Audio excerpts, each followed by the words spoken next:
রেসিপিটা আজকে প্রথম বানালাম কাঁঠালের বীজ দিয়ে ডুমুরের তরকারি। পেঁয়াজ রসুন ছাড়া সম্পূর্ণ নিরামিষ। যে কোনো নিরামিষ দিনে গরম ভাতের সাথে খেয়ে দেখতে পারেন। রেসিপিটা বানানোর জন্য ডুমুর কেটে নিয়েছি দু অর্ধেক করে। আর ডুমুরগুলো এত কচি, ভিতরে একটু বীজ নেই, তাই দু অর্ধেক করে কেটে জলে দিয়েছি। আর নিয়েছি কাঁঠাল বীজগুলো 4 টুকরো করে কেটে নিয়েছি। এখন কুকারে প্রথমে ডুমুরগুলো খুব ভালো করে 3-4 বার ধুয়ে নিয়ে ডুমুরগুলো নিয়ে নিলাম। তার মধ্যে দিয়ে দিলাম কাঁঠালের বীজ, পরিমাণ মতো জল দিয়ে দিচ্ছি সামান্য হলুদ, পরিমাণ মতো লবণ আর সামান্য একটু সর্ষের তেল। ঢাকনা লাগিয়ে 2টো সিটি দিয়ে জল ঝরিয়ে নিচ্ছি।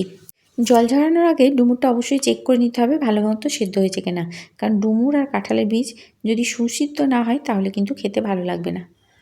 একদম এরকম নরম করে সেদ্ধ করে নিতে হবে। তারপর জলটা ঝরিয়ে নিয়েছি। এখন কড়াইয়ে দিচ্ছি সর্ষের তেল।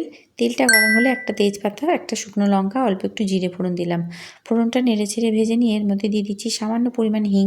যেহেতু নিরামিষভাবে তৈরি করছি তার জন্য হিং দিলাম। দিয়ে দিচ্ছি আদা লঙ্কা বাটা। আদাটা এখন ভেজে নেব যতক্ষণ না আদার কাঁচা গন্ধটা যায়। এখানে আমি কাঁচা লঙ্কা বেটে দিয়েছি আদার সাথে। ভেজে নেওয়ার পর দিয়ে দিচ্ছি একটা বড় সাইজের টমেটো কুচি। টমেটোটা এখন খুব ভালোভাবে প্রথমে গলিয়ে নিতে হবে। টমেটো গলে গেলে এর মধ্যে দিয়ে দিচ্ছি পরিমাণ মতো হলুদ, হাফ চামচ জিরে গুঁড়ো, ধনে গুঁড়ো মেশানো আছে দিলাম, আর কিছুটা পরিমাণ কাশ্মীরি লঙ্কা গুঁড়ো। না দিলেও হবে, তবে আমি কালারের জন্য দিলাম। এখন মশলাটা খুব ভালো করে কষিয়ে নিতে হবে যতক্ষণ না তেল ছেড়ে আসে। মশলাটা খুব ভালো করে কষিয়ে নেওয়ার পর যখন মশলা থেকে সম্পূর্ণ তেলটা ছেড়ে এলো, তখন সেদ্ধ করে নেওয়া ডুমুর আর কাঁঠালের বীজ এর মধ্যে একসঙ্গে দিয়ে দিলাম।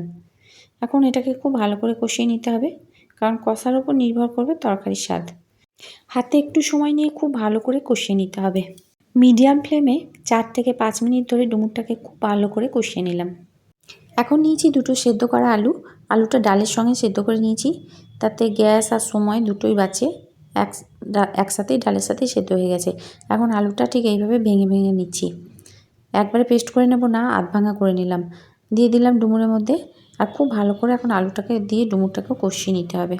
যেহেতু এটা সেদ্ধ করা আলু, তাই আলুটাও এখন ভালোভাবে কষিয়ে নিতে হবে। আর কষাবার সময় যেসব আলুগুলো একটু মোটা হয়ে আছে সেগুলো খুন্তি দিয়ে ভেঙে নিচ্ছি।